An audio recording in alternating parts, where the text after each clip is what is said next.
It's part of a turnaround process that is not going to be easy. We're going to get there.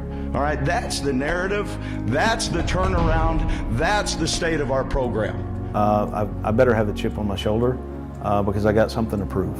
After starting out his second season at Mizzou 1-5, that chip wasn't the only thing on Barry Odom's shoulders. There were some times early on in sitting in the head coach's chair that I tried to do too much. I mean, I tried to call the defense, tried to do within all the things within the program, which I had some really good people around me, but I didn't allow them to do some of their jobs.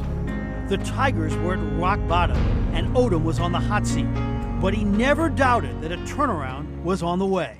Finally, we started playing with some confidence, started playing with a little bit of an edge, and luckily and fortunately for my guys, they started having success for the work that they were putting in. Mizzou rattled off 6 wins in a row en route to a bowl bid, and Odom says the 2017 run laid the framework for what's to come. The guys that we have coming back on our roster that have meaningful snaps, that have experience, the foundation culturally of what our program is, the way we work out, the way we go to class, the things that we're doing that really matter when it comes down to Saturday afternoon for those 3.5 hours, we're in a really good spot. And he'll have 2 big senior guns on both sides of the ball at his disposal. First, Drew Lock, a record-setting Heisman hopeful quarterback who will be a first-round NFL draft pick. The amount of time that he is putting in trying to be a great quarterback to lead this team, it's unmatched. Not only on the field, but off the field resources that he has on providing him the structure to go be successful. He's taken that to another level on wanting the ownership of playing that position. And also he's doing a lot of things behind the scenes to put himself in position to be really good. And defensive line monster Terry Beckner Jr., who came to Odom in the middle of the 2017 season and said this. He said, number 1, I want you to know I'm coming back for my senior year. Number 2, there's no doubt we're about to break through and get this done.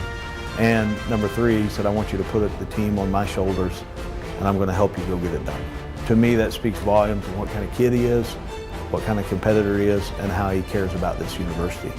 Odom's relationship with his players goes beyond X's and O's.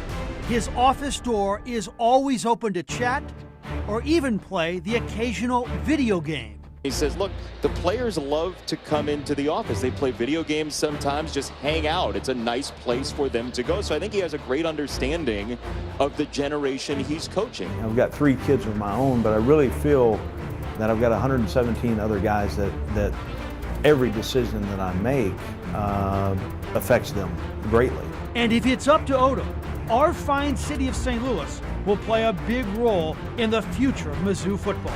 I understand the value, the connection with St. Louis and the University of Missouri and our football program and the great players that have come out of that city, forever, and now specifically here moving forward the next couple of years.